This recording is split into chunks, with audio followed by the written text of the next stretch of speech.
Welcome to Global Dispatches, a podcast about foreign policy and world affairs. I'm your host, Mark Leon Goldberg, editor of UN Dispatch. And in this show, we discuss topical global issues, have conversations with foreign affairs thought leaders and newsmakers, and give you the context you need to understand the world today.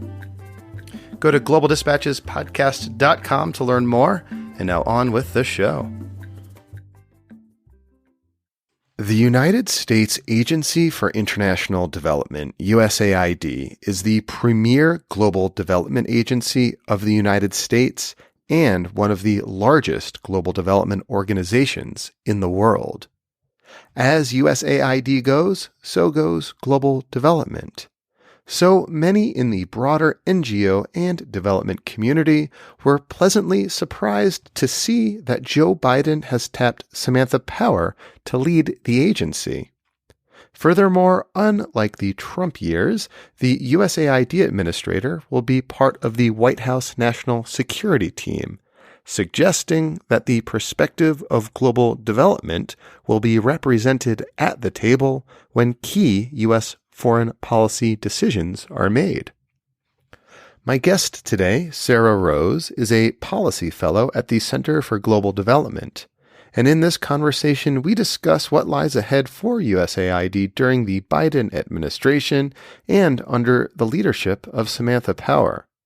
We kick off discussing some broad trends at USAID over the past several years before having a conversation about the kinds of global development priorities the new administration may pursue.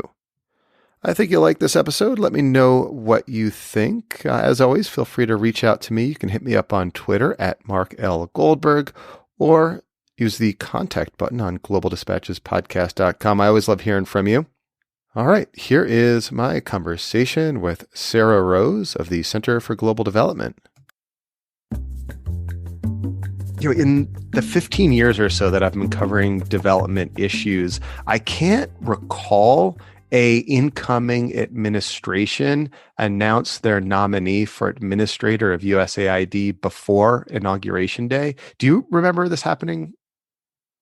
No, you have to go back years to see an administrator that was in place this early on. In fact, I think the last case that happened was when there was an administrator that was even rolling over from the previous administrator. And that was a unique circumstance. And so, I really do think it is a signal of the importance that the Biden-Harris administration is really placing on development to have such a high level, sort of impactful nominee in place, even before inauguration. I really do think that is a signal of the emphasis on development. Yeah, I mean, not only is Samantha Power, like a high profile person, but the fact that they announced this so early and the fact that this position will have a seat on the National Security Council, to me, is at least sort of significant of the priority to which the incoming administration may place development issues. Yeah, absolutely. I think the NSC position is a really key point too. It gives development this co-equal voice at the table. And I think especially now when you have, the COVID pandemic, which is going to be the number one issue really that this administration, as well as folks around the world, will be addressing, in the coming years. This is very much squarely at the intersection of, national security and development policy. And it will be really important for the development voice to have that prominence there. So I think that a lot of development watchers are quite excited and certainly welcomed that indication that development will have that seat at the table on the new NSC. So before we discuss what priorities and what the new administration may do in terms of global development and the role of USAID in U.S. foreign policy, I want to kind of take a step back for listeners who are not quite in the weeds with USAID. Can you briefly take us through, in broad strokes, some general trends that you've been seeing out of USAID, say, for the last 10 years or so? Sure, absolutely. So, of course, USAID is the predominant foreign aid agency of the United States government. It's not the only aid providing agency, but it is the major one. And so what it does is really important in terms of sort of thinking, setting and implementing U.S. development policy. Over the past decade or so, that takes us, through sort of the end of the Obama administration and then, of course, through the Trump administration as well. And, you can look at a few things that sort of point to particular sort of trends in development policy. Under Obama in particular, that administration was a bit slow, I think, to build a development agenda. You mentioned at the beginning that, it's really quite noteworthy that there is a USAID nominee in place even before Biden's inauguration. Under the Obama administration, it was almost a year before USAID had political leadership. Yeah, I think so. I had Raj Shah, who was Obama's USAID administrator, on the show before, and I think I remember him telling me that it was just like a week or two after he was already in place that the Haiti earthquake happened. That was in January 2010. That's right. So that's about when he started. Was his first call with the White House was Haiti earthquake. Yeah, that's exactly right. And so, I think, under Obama, there were, I think some things that were sort of noteworthy. And it was coming off of the George W. Bush administration, in which, that administration established really two big new initiatives for development policy. That was PEPFAR, the president's emergency plan for AIDS relief, and the Millennium Challenge Corporation, or MCC. Those were huge, and they came with a lot of new money. And so one of the key things was that, Obama did maintain those two initiatives, but again, then his administration came right on the heels of, the global financial crisis as well. So at this point, there just wasn't a lot of new money to be able to put into new initiatives. And so, some of the initiatives that emerged under the Obama administration really didn't have that, heaps of new money behind them the way that PEPFAR and MCC did. But, certainly that administration did advance some important new efforts, new initiatives. Feed the Future, in particular, really put sort of agriculture back on the radar for development. Power Africa was really important. That was another Obama era initiative, which is later codified by Congress and law, and that's something that has been continued since then as well. And under the Obama administration, also there was a new focus on climate change and climate policy. It was under that administration that the U.S. formally entered the Paris Climate Agreement, and the administration also signed the president signed an executive order to really think about how to get foreign aid agencies to really think about how to work climate policy into a lot of their assistance programming. And so that was an emphasis as well. And one thing I also want to mention that was, I think, really important during, again, the Obama administration was that they really sought to, reestablish USAID as sort of a policy, evidence, and evaluation center. And so, they reestablished the policy shop at USAID. That's the Bureau of Policy Planning and Learning. Gave the agency more control over its own budget, tried to reestablish a culture of actually evaluating, what are their programs achieving? And so these were important things to emerge as part of that administration. But then, of course, over the last 4 years, we've had the Trump administration, and certainly, development policy took quite a bit of a different turn. In many respects, you could see that the Trump administration was rather unfriendly to development, I think you could say. They sought to defund a lot of programs out of USAID, if I recall correctly. Well, that's exactly right. So, the budget requests coming out of the Trump administration, had these deep blows to the aid budget. We're talking sort of on the order of 20 or 30%, depending on the account, but, just really massive cuts that were surprising. Of course, Congress has the power of the purse, and they repeatedly pushed back on this, and, ultimately funding mainly stayed level at around, 35, 36, $37 billion in economic assistance over the years. But that's right. The aid cuts were meaningful, just in terms of signaling, how the administration viewed development policy, I think, as well. Is it fair to say, though, that first administrator of USAID during the Trump administration, Mark Green, was just kind of like someone you would expect any Republican might appoint to be administrator of USAID, didn't create too many waves, kept the agency moving along in the direction that it had been going previously, and is not someone who, used USAID as a place to score partisan points. Yeah, absolutely. And so, what's interesting about all of this is that, you have, the Trump administration doing things like withdrawing from international dialogues and collective action challenges and, thinking about how to use aid as a transactional tool. And so sort of if you look at the big picture, there were some things that were, more concerning for development objectives. But as you say, if you look sort of right at USAID and how it was managed and what it was doing, there was really quite a lot to like about that. And, a lot of the credit goes to Mark Green, who is, a real development professional. His career, he spent in development, also in Congress, of course, and had a lot of connections there that he was able to leverage in his position at USAID administrator. And, under Administrator Green, USAID really managed to remain focused on development, and they were able to lead a series of reforms that really sought to make the agency more effective. And again, this was under the umbrella of the journey to self-reliance, as they called it. So. And then he resigned in early 2020, and everything fell apart. USAID was certainly in the news, and not for the right reasons. In the last part of the Trump administration, I know there were some, controversial sort of personnel issues that were certainly highlighted. Yeah, I mean, basically, all the news coming from USAID over the last year or so after Mark Green resigned was stemming from these kind of almost wacky personnel appointments used to fill senior positions at USAID of Trump loyalists who, had been with him from the campaign, as opposed to anyone with sort of any professional background in development. Yeah, exactly. Those certainly grabbed headlines. They were interesting, certainly. But at the same time, I think, the agency really did, or many at the agency did continue to try to advance a lot of the reform processes that were initiated under Mark Green's leadership. And that includes, the procurement reform processes that USAID undertook, as well as, the restructuring of the agency to sort of better align its bureaucratic structures with some of its development goals. These are sort of long-term kinds of shifts that were spearheaded under Mark Green, and they're certainly continued to be underway at the end of the Trump administration.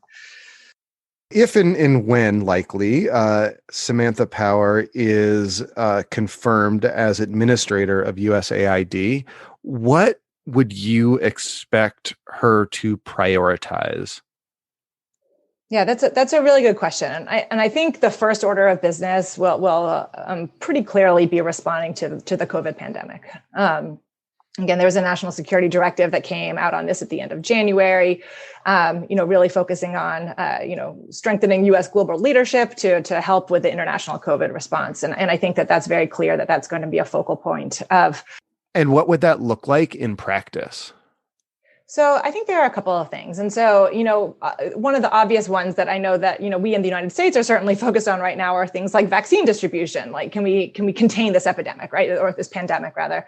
And, even already the Biden administration has committed to joining COVAX. COVAX is this multilateral initiative that really aims to speed vaccine development, build manufacturing capacity, and then ensure vaccine supply at a price that will ensure that, low and lower middle income countries are able to access it, right? And this is, of course, critically important because this pandemic is not going to end until it is contained everywhere.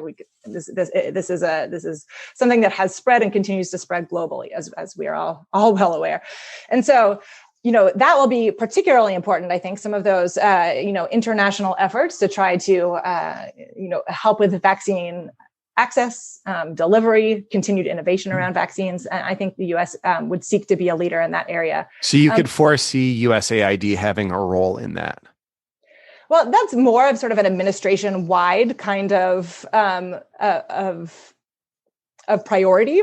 Certainly, Ambassador Power, with her development hat on at the NSC table, will be able to advance the development rationale for why that's a critical thing to do. But in terms of USAID specifically, sorry, let me back up for just a minute. A lot of that is going to come from, a lot of the increase in vaccine access will come from multilateral channels that are really already set up to focus on this more quickly. That's a sort of, these are being set up right now, being implemented with a lot of international participation to try to do this in a more sort of efficient and effective and coordinated kind of way. I think where USAID's role is really going to be strong is in dealing with some of these second order effects of the pandemic. Those are things like regenerating economic activity, trying to rebuild education systems, and restore lost education outcomes after interruptions and disruptions to children's education. Thinking about the governance angle to this, and how the COVID pandemic has potentially raised opportunities for rises in authoritarianism or crackdowns on civil society, for instance. But really, I think the second order health effects of the COVID pandemic are going to be particularly important. And I say this because, health has, for a long time been such a huge portion of USAID's foreign assistance, right? I think it's something like 30% of all of USAID's economic assistance goes to health.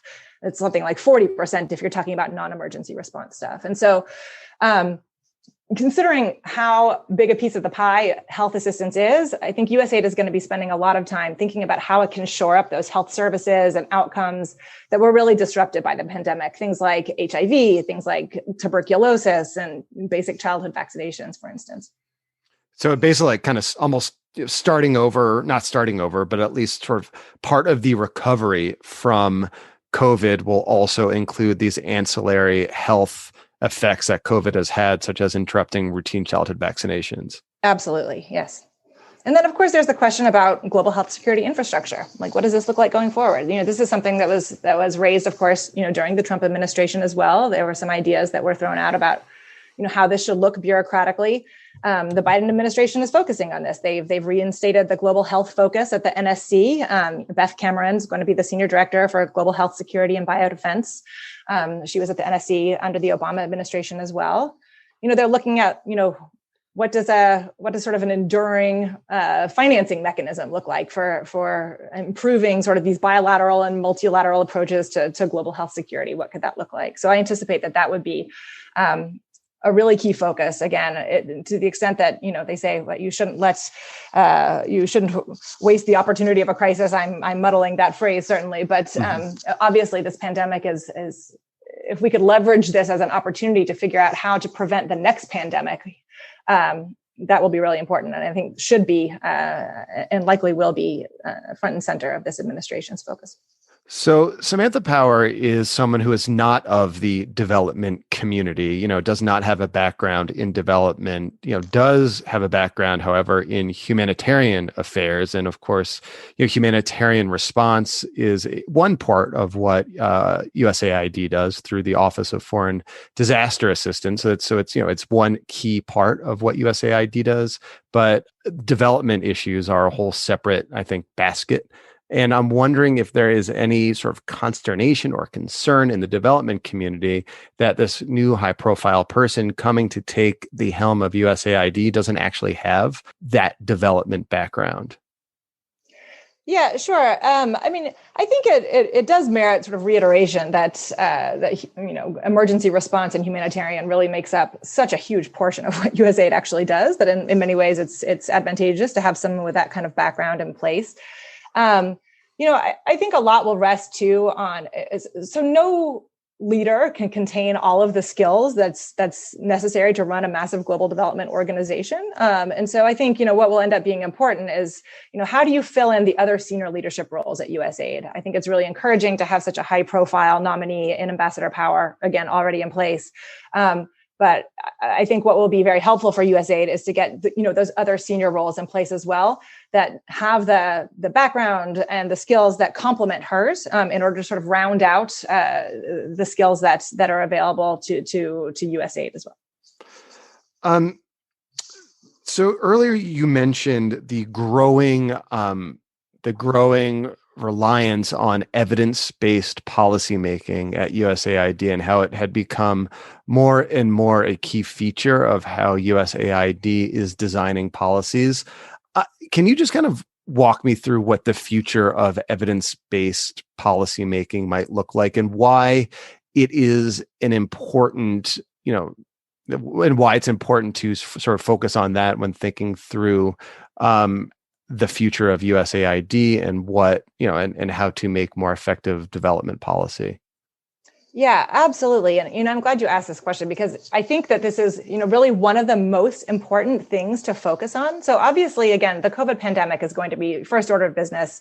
There's other things, climate, thinking about fragile states, all of these things are important. But the fact is that to be able to sort of underpin your success at any of these things, any of these objectives that you might have, there needs to be, a better way of bringing, evidence to bear when you're thinking about programming and policymaking decisions. And so, right now it's exceptionally important. The magnitude of the need has really risen, astronomically over the last year.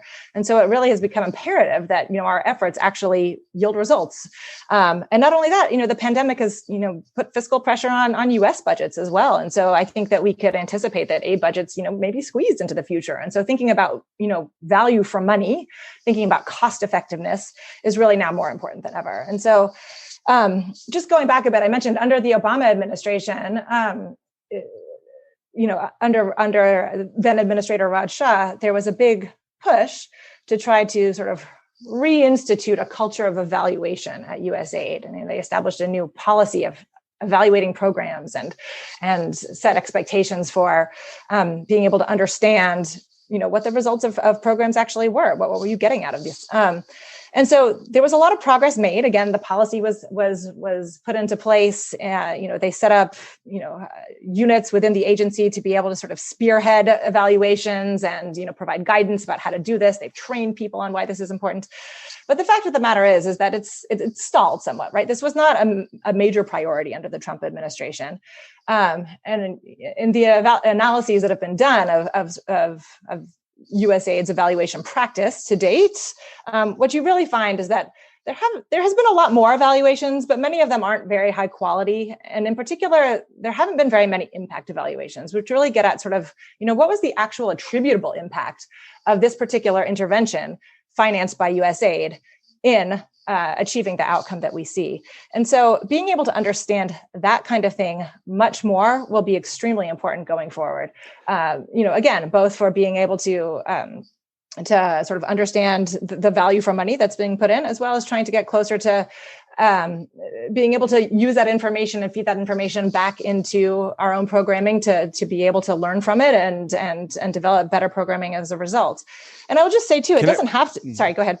Well, can I ask you, can you just give an example to help listeners understand this of how that feedback loop sort of works in practice? Like, is there a good example of some program or some intervention financed by USAID that was informed through that research and evaluation mechanism that you described? Sure. Actually, a great place to look is at as Development Innovation Ventures, or DIV. This is a small unit that has been previously in the Global Development Lab, which is being reorganized. So the lab won't be a unit in and of itself. But what they do is that they sort of seek applications for interesting ideas, for innovations about how to achieve particular development objectives. And then they, test a small pilot and evaluate the results of that pilot. And then from there, if it demonstrates effectiveness, then they may scale it up. And so there have been a number of these, innovations that have been tested and demonstrated to be successful, that they have been able to scale up and actually have a huge, sort of cost-effective benefit for these particular interventions. And one example of this is, looking at teaching at the right level, which was an education intervention. It was developed by an Indian NGO called Pratham to help build math and reading skills for primary school students. And so, rigorous evidence of this teaching at the right level approach, really encouraged decisions to try to expand this approach to other contexts. And then they won a grant from DIV to really support the scale up of this approach into other contexts, including, I think, in Zambia, that was adapted for that particular location there. In November, Samantha Power wrote a long piece in, I think, Foreign Affairs magazine, discussing and what priorities the incoming administration ought to pursue in foreign policy. And listed among those, surprising to me at least, was fighting corruption. what role would the USAID administrator have in helping to pursue like an anti-corruption agenda abroad? I mean, I know the USAID gives a lot of foreign development assistance and official development assistance, government to government. Yeah, no, absolutely. And I think that this was an important signal of sort of this commitment to focusing on governance in particular. I know that the Biden administration has also called for this, global summit for democracy, looking at things about corruption, human rights, countering authoritarianism, et cetera. Absolutely. The USAID does finance a lot of democracy and governance types of programs around the world. It hasn't been a huge component of USAID's portfolio overall. Mentioned earlier, really the predominance of things like emergency response and health in USAID's overall budget, but certainly democracy and governance programs, do play a part as well. One of the things that I think will be interesting here is that, the Global Fragility Act was passed about a year ago at this point. And what the Global Fragility Act really does is tries to focus U.S. government efforts. Now, this is not just USAID, but also, state, Department of Defense, any agency that might be involved in, response or in assistance to fragile states, to really focus more on prevention of violence. And so for a long time, the U.S. has been sort of operating more in terms of a response to a conflict once it's already broken out. But this is really sort of retooling and refocusing the United States on prevention kinds of issues. And as part of that, the expectation is that they will very much engage with these governance kinds of questions that tend to be at the root of fragility. And so in many ways, this Global Fragility Act, of course, it is fairly narrow. It will be implemented in a series of pilot countries, but it does open the door for thinking about how to integrate those governance questions in a more kind of wholesale and integral way than they previously had been. One of the issues is, certainly while USAID does, has done a lot of this, democracy and governance kinds of programming. A lot of that programming really is, again, fairly small money, often focused on sort of, technical fixes and not really focused on this sort of underlying systemic dynamics that really, again, get at what constitutes the challenges of governance in a particular kind of country. And so I think having someone like Ambassador Power at the helm of USAID, who is really deeply focused on governance as a key issue, has certainly, seen the results of weak or malign governance in action around the world in her career, to really be able to champion that and try to push forward what that might look like, especially in an interagency context, when USAID is going to have to work with the State Department and its diplomatic interests, as well as the Department of Defense and its security interests, to try to come up with what this kind of approach to governance might look like. Well, Sarah, thank you so much for your time. This was very helpful. Thank you, Mark.